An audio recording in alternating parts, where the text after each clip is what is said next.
Hello, everyone. This is Liz from MediaDev, and today I am joined by one of our former employees, Joseph Indelos. I'm really excited to be able to speak with him today and learn all about what he's doing now. Hey, Joseph, how are you?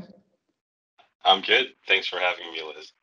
It's a pleasure. So today's topic is how MediaDev provides employees with the skills they use for life. And I've been kind of doing a little series of podcasts with some former employees. So I'm very excited to be able to speak with Joseph today. So I'm going to just dive right into the questions. So Joseph, maybe you could start by telling our audience a little bit about your background. What was your position when you were at MediaDev, and what skills did you acquire during your tenure with the company? Oh, absolutely. So, yes, I'd say I'm really a sales and marketing professional by trade.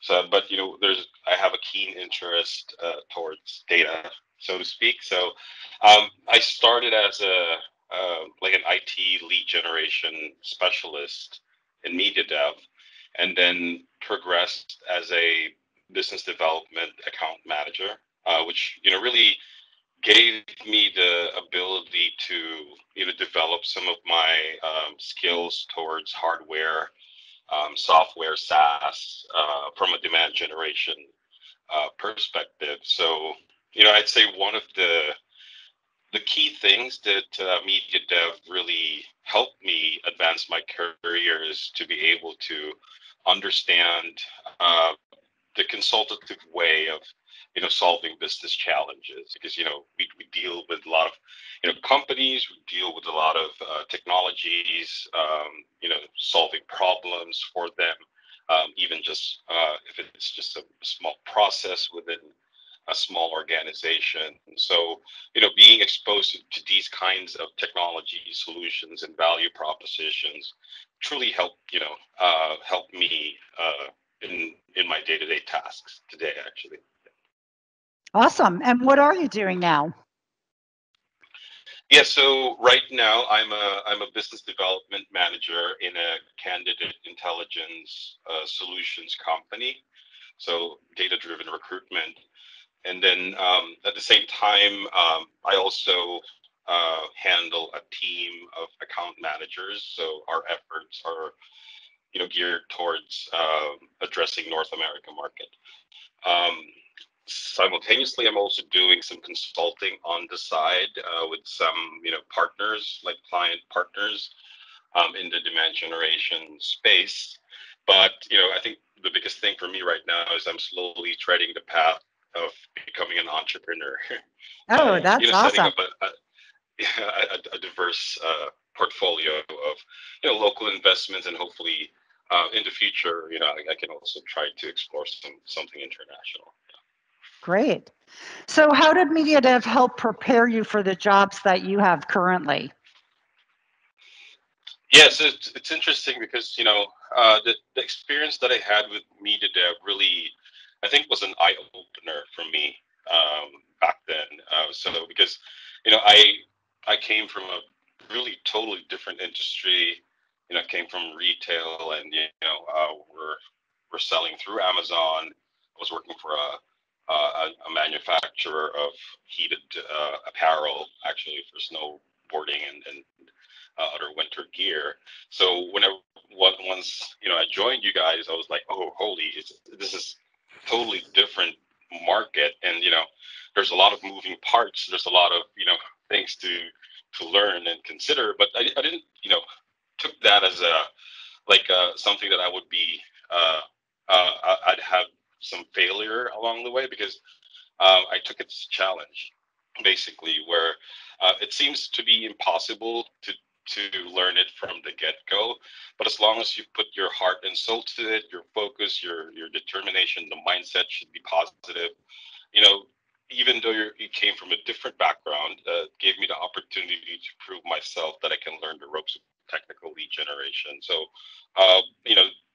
it really gave me the confidence. Before, I was so scared talking to an IT manager because I always think in the back of my head that they're going to ask some technical questions. But the reality is, everything, even though it's highly technical in terms of the value proposition, but if you can, relay the information in a layman's term, they would even better appreciate that, and you guys can connect, and you'll be able to help solve the problem. Yeah, so it helped me really advance my Absolutely. career.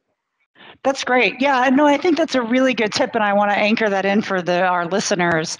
Is that when you are able to describe a value proposition in layman's terms and not get too technical, that's when you really know your subject matter, and then you're much better at being able to convey that to your prospect, and that just builds your confidence naturally over time.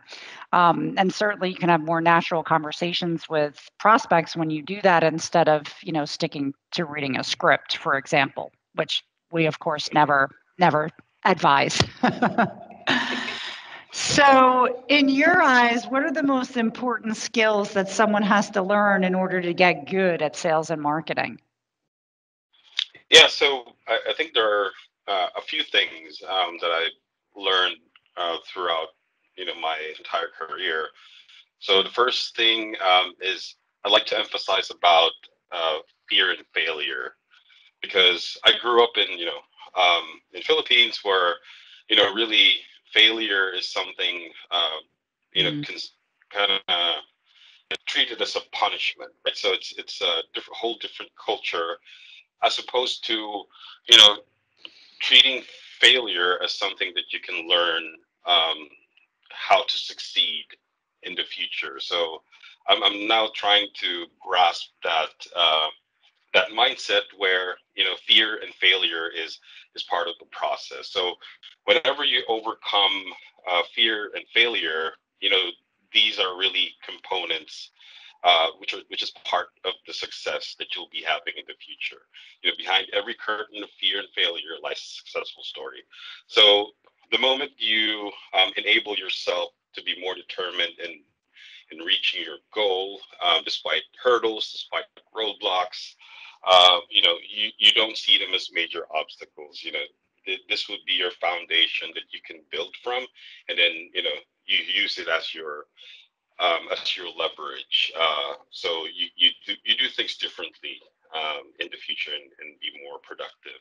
So the second piece I think is also customer centric mindset, because a lot of salespeople, especially the ones that's starting with a career, they want to really just close the deal and get commissions, and don't really care about what's going to happen after sales, or what's going to be the customer experience, so to speak. So in having customer centric mindset, this would help you understand what your customers' challenges are.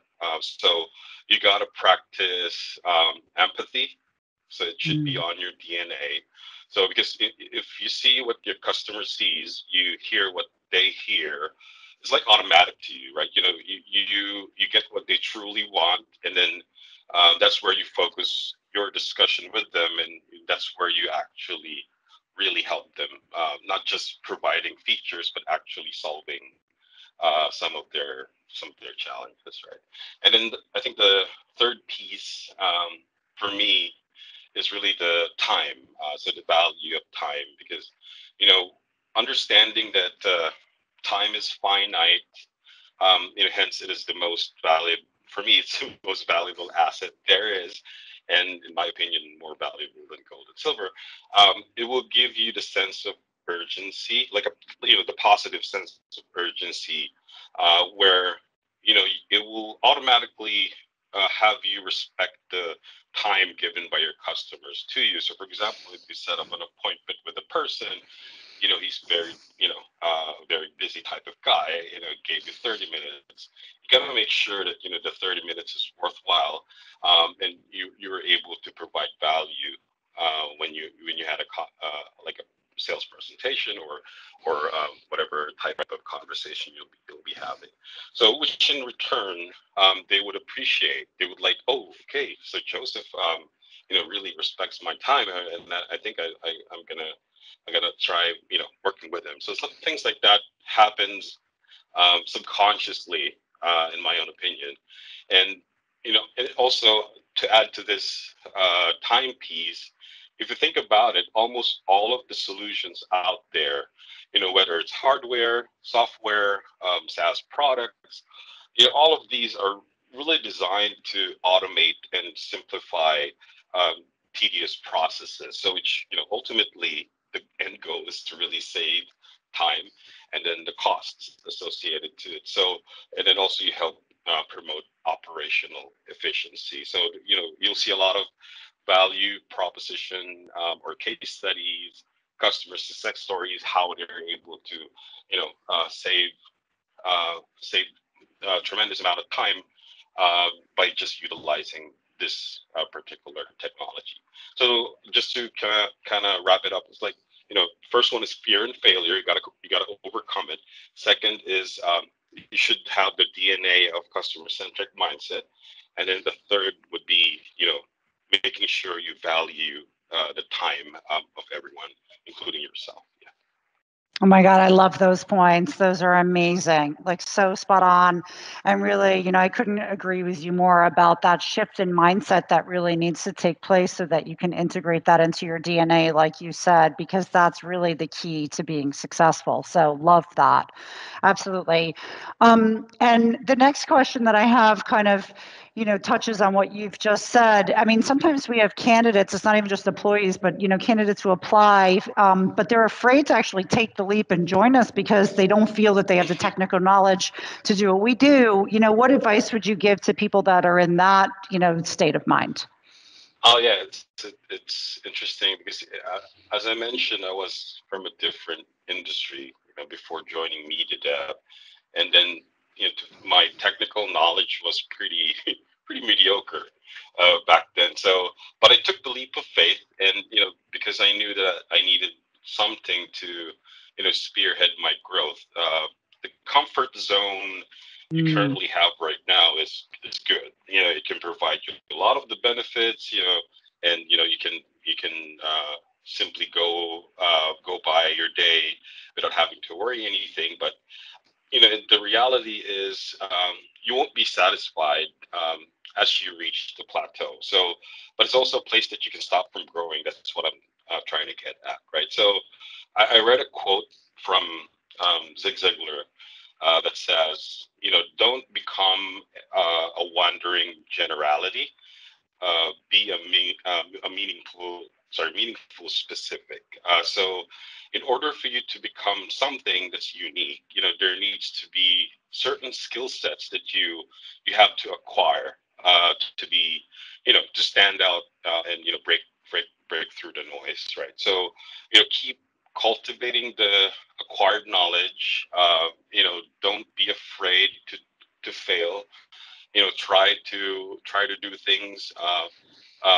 Don't break the law, but break some rules. But but you'll realize that you're gonna break through and start growing from what you're currently in, and you'll be more satisfied. And and by doing that, in achieving different types of things will really uh, bring you more satisfaction in life, and you help the community in general by providing valuable solutions across everyone. That is so true. That is so, so true. I think that so many people, once they start hitting the edge of their comfort zone, they retreat back inside and they want to hide from that discomfort. But that's the only way to get real growth. So, yeah, absolutely agree.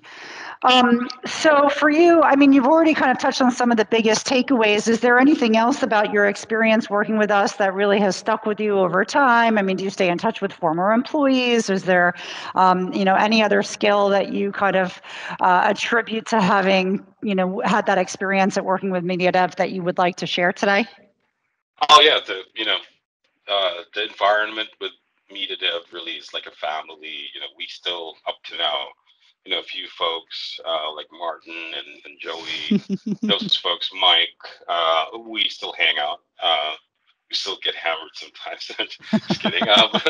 But yeah, I mean the atmosphere is really it's not really work, but really trying to uh, get inside a room where you're going to be doing some trainings, and then you'll end up producing, and you'll end up acquiring new knowledge, so which is I think a unique setup of a company. Also, another thing is, you don't necessarily have to be a NASA scientist in order to be successful in doing IT marketing, regeneration. You can improve your skill sets, which will help you achieve, greater heights, not just in professional career, but also in real life, because you'll develop that keen sense of knowledge. Telemarketing, I still believe, is a form of human to human connection. So, there's a lot of things that's out there like artificial intelligence and machine learning and things like that. But, I think there's a lot of value with telemarketing, and it shouldn't be seen as a difficult task, but rather, something to as a source of value to prospects and folks that you're trying to get in touch with. Yeah. That's so true. I do think that we have some customers sometimes, who are much more interested in digital marketing because they think like, oh no, telemarketing, like that's not good and it doesn't work. And, how could you keep doing that? It's such an old school kind of tactic. But I agree with you. If you have the human interaction and you are able to engage a prospect, and that comes down to what you said before, which is, how can I provide the most value to this person? They've given me 30 minutes of their time. So how can I do that so that then, we are able to really engage in a dialogue, and that dialogue can take us further so that we can do business together. And I think you can't get around telemarketing. I think it's an obligatory step. Like it has to be done at some point in the process. You can generate leads for, I don't know, content syndication and people download a white paper, but it's very impersonal, and that contact to contact that you have with somebody on the phone really is irreplaceable. Like you said, you can have AI chatbots and all this kind of stuff, but there's nothing. I can't even tell you how many times too, when I'm looking for good service, like you just want to talk to a person. And I think that's same true on the outbound side. Sometimes it just makes it so much easier to talk about it than it is to have, I don't know, 100 email exchanges or the contacts on LinkedIn or what have you. I think that it's definitely a value in itself, like you said. And I love your point about NASA, because I always say that lead generation is not an exact science and we're not NASA. So that's really funny that you mentioned that too. So Yeah, and awesome. then also to add to that, and I remember, you always, provide us the example about the car, and Oh my gosh. how I the recorded engine is. videos. I said those examples so many times that there's actually a vlog post on our resource library that does that example of the car and the boat.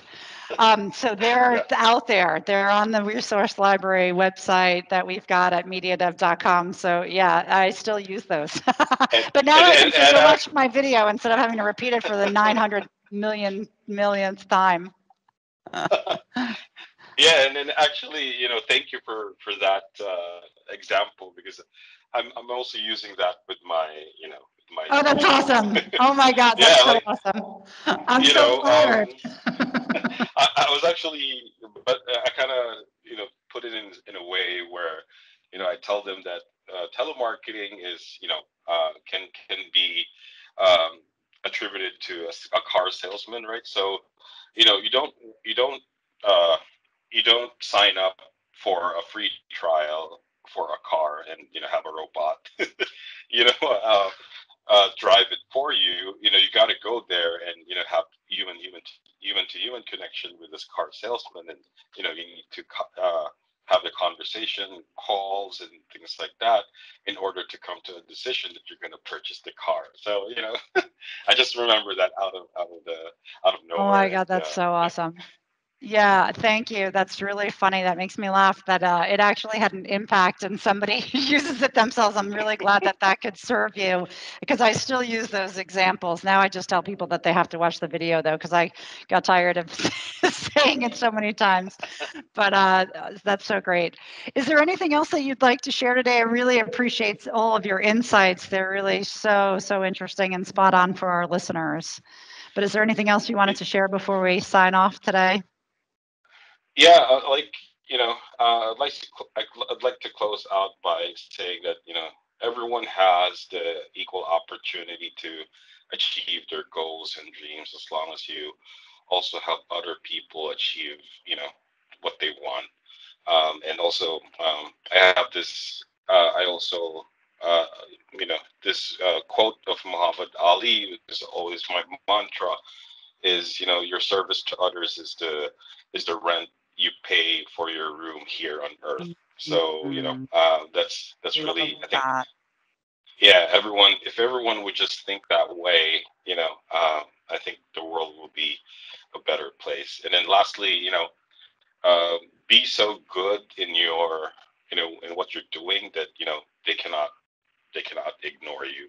And you'll see that opportunities will come actually to you as opposed to you trying to find different types of opportunities to work on. So That's amazing. I love that. Oh my gosh, thank you so much, Joseph. This has been a great talk. And for those of you who would like access to other interesting podcasts and the video about the car example we talked about today, please check out our resource library at MediaDev.com, or don't hesitate to shoot me an email at contact@MediaDev.com. I'd be happy to tell you my story about the car example if you are interested in hearing about it on a one-on-one phone call. So thanks again, Joseph. Have a really great rest of day. Thanks again. thank thank you, Liz.